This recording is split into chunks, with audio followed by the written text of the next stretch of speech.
अगर ना चाहते हुए भी आपके मन में अश्लील विचार आते हैं तो भगवान बुद्ध की यह कहानी आपके विचारों को बदल सकती है।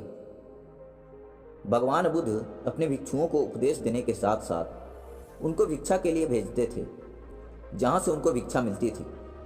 एक बार की बात है, भरत नाम का एक राजकुमार भगवान बुद्ध के शिष्य बने। एक दिन महात्मा बुद्ध ने भरत को भिक्षा लेने के लिए एक महिला साधु के घर भेजा।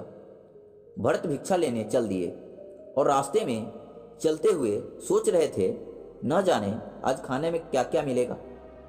भरत मन ही मन में बोल रहे थे, हमेशा महल में खाने के लिए अनगिनत स्वादिष्ट भोजन मिलते थे, लेकिन आज जो भी मिलेगा उसी से काम चलाना पड़ेगा। भरत उस महिला साधु के घर पर पहुंचे और भिक्षा मांगा। उस महिला साधु ने भरत को बैठने के लिए कहा। भरत बैठ गए। महिला साधु जब अंदर गई थी तब भरत पुनः अपने प्रिय भोजन के बारे में सोच रहे थे। जब महिला साधु भरत के लिए भोजन लेकर आई तो भरत को बड़ा आश्चर्य हुआ। भरत अपने प्रिय भोजन को देखकर बहुत प्रसन्न हुए और भिक्षा ग्रहण करने लगे। भिक्षा ग्रहण करते हुए भरत सोचने लगे कि उनको हमेशा भोजन करने के बाद विश्राम करने की आदत है, लेकिन आज उनको यहाँ विश्राम करने को नहीं मिलेगा। भोजन ग्रहण करने के बाद धूप से होकर वापस आश्रम जाना होगा। भोजन हो जाने पर उस महिला साधु ने भरत को कुछ समय विश्राम करने के लिए आग्रह किया। भरत पुनः खुश हो गए। सारी इच्छाओं की पूर्ति होते देख भरत इसको संयोग मानकर लेट गए। लेटते हुए भरत सोचने लगे कि आज तो सोने को मिल गया, लेकिन मेरे सर से हमेशा के लिए छत का साया तो मिट गया है। जब भरत सोकर उठे तो उस महिला साधु ने कहा कि आपको जब तक यहाँ पर रहना है आप रह सकते हैं। अब भरत समझ गए कि यह कोई संयोग नहीं है, ये महिला साधु जरूर मेरा मन पढ़ रही है। भरत खड़े हुए और उस महिला साधु से पूछा, क्या आप मेरा मन पढ़ सकती हैं?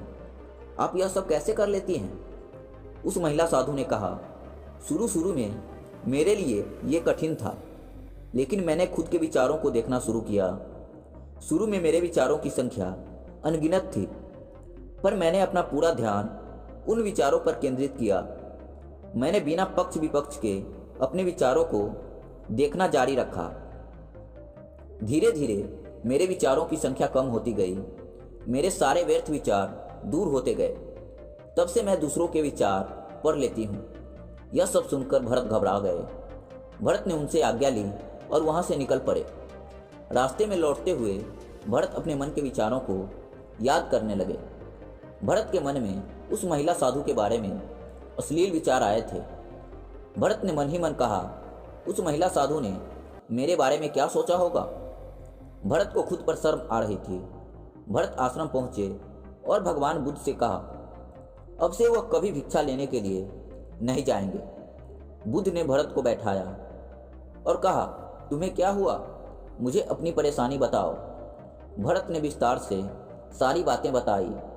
भरत की बातों को सुनकर भगवान बुद्ध ने कहा कि आज से 7 दिनों तक उस महिला साधु के घर भिक्षा लेने के लिए तुम ही जाओगे, लेकिन तुमको कुछ बातों का ध्यान रखना पड़ेगा।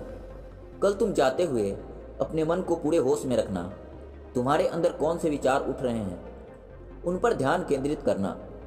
पूरे होश और जागरूकता के साथ ध्यान करना कि कौन सी वासना तुम्हारे भीतर उठ रही है। इन सभी का ध्यान करते हुए जाना और फिर मुझसे बात करना।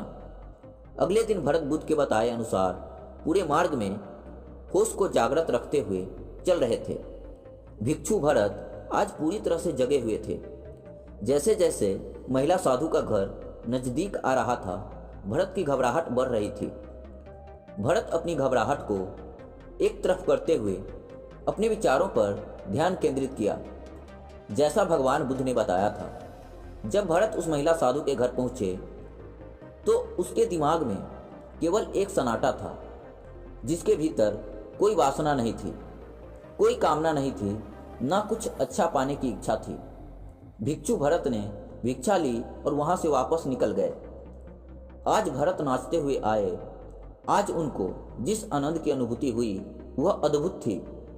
आज से पहले इस आनंद को उन्होंने कभी महसूस नहीं किया था। भरत ने आश्रम आकर भगवान बुद्ध को प्रणाम किया। उनके मन में आने वाले अश्लील विचार दूर हो गए थे। दोस्तों, ये कहानी आपको कैसी लगी? कमेंट बॉक्स में ज़रूर बताएं। धन्यवाद।